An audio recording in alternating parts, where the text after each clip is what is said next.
Como a vida é bela e como é dinâmica e instável a política. Até o meio-dia de ontem, havia no cenário um falso titã que posava olímpico como vencedor antecipado da mãe de todas as batalhas. Ao seu lado, um partido que, com a conivência tardia de amplos setores, tentava esconder o pior da sua história: a corrupção do governo Lula e a incompetência do governo Dilma. A sociedade parecia absorta e alguns tentavam fazer crer que as eleições de 2022 já estavam definidas. Mas bastou apenas uma leve cutucada para que este falso cenário se desfizesse, para que os fanfarrões tremessem na base, revelando o quão inseguros estão em relação ao presente e ao futuro, e para que eles mostrassem seu verdadeiro rosto, que traz em uma bochecha o medo, na outra bochecha a arrogância e nos olhos muita, mas muita hipocrisia. Vamos aos fatos. Eu disse de passagem numa entrevista que, vendo os fatos de trás para diante, tenho hoje a convicção de que Lula foi um dos principais responsáveis pela queda de Dilma. Disse também que os principais responsáveis por esta pavorosa tragédia que nos ameaça hoje, este governo criminoso de Bolsonaro, foram a corrupção e a incompetência dos governos do PT. Os cães raivosos silenciaram quanto a esta última denúncia, que eles, aliás, nunca conseguem responder. E tentaram fazer com que o mundo desabasse sobre mim por ter mostrado algo que qualquer observador mais arguto pode agora perceber. Repito, Lula, sim, foi o maior fator de desestabilização do mandato de Dilma. Ele fez isso de forma às vezes consciente e de forma às vezes inconsciente. Fez isso tanto no passado remoto como nos momentos finais da agonia dela. Fez isso no passado remoto quando loteou o governo com os personagens mais corruptos da história do país e deixou esta herança maldita para a sua sucessora. Fez isso quando escolheu a dedo Michel Temer para ser vice de Dilma. Quando entregou Furnas e seu caixa poupudo a Eduardo Cunha. Quando entregou a Petrobras e suas subsidiárias a personagens sinistros do Centrão e do MDB. E mais dezenas e dezenas de outros casos que até hoje eles tentam apagar da memória nacional.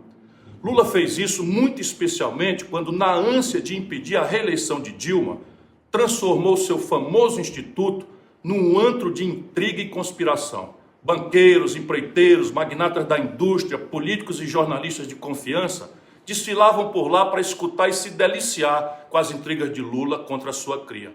Continuou fazendo isso quando, no início do segundo governo, voltou a criticar publicamente Dilma, dando gasolina e fósforo para os que queriam incendiar o seu mandato. E assinou o atestado de óbito do governo quando, nos estertores da sua presidência, sugeriu que ela desse a coordenação política ao vice Michel Temer. Em suma, deu faca e queijo àquele que mais lucraria com a queda da presidente. Colocou simplesmente a raposa tomando conta do galinheiro. Me diga agora você, depois de ouvir estes argumentos, eu tenho ou não razão de dizer que Lula foi um dos maiores responsáveis pela desestabilização de Dilma? Que ele ajudou a queda da sua ex-protegida por egoísmo, imprudência e uma sequência indesculpável de movimentos erráticos? Na verdade, o egocentrismo político sempre foi e continua sendo a característica mais marcante de Lula. Não é por acaso que o PT é hoje este deserto de lideranças. Lula sabe que eu posso dizer isso porque poucos conhecem ele tão bem quanto eu. E destes que o conhecem bem, nenhum tem a minha coragem e independência de dizer o que sabe e o que pensa. Dilma, que me agrediu duramente ontem, recebeu troco, também sabe que poucos conhecem o bastidor do seu impeachment como eu. E poucos lutaram tanto e desinteressadamente ao seu lado como eu, nos seus momentos finais. Sobre isso, aliás, quero corrigir algo que eu disse ontem no calor da discussão. Sinceramente, eu não me arrependo propriamente de ter lutado contra o golpe que a derrubou, porque nunca me arrependerei de defender a democracia. Para concluir, repito que eles só reagiram violentamente contra mim porque eu coloquei o dedo em duas feridas, duas vergonhas que eles tentam esconder: a corrupção do governo Lula e a incompetência do governo Dilma.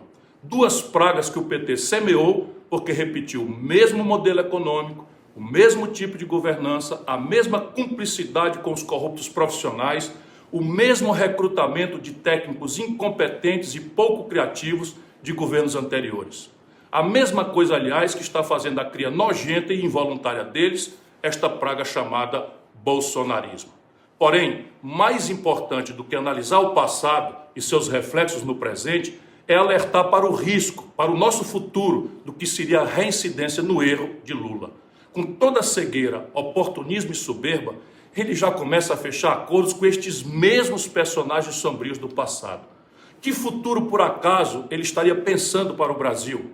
A reedição do mensalão, do petrolão, da rapinagem das nossas riquezas pelos abutres de sempre? Por isso, sofra o que sofrer, eu não deixarei um só minuto de combater os erros do PT e os erros de Bolsonaro. E jamais me intimidarei com a falsa cilada que diz que combater os erros do PT é fortalecer Bolsonaro. Ao contrário, combater estes dois erros é fazer o bom combate a favor do Brasil.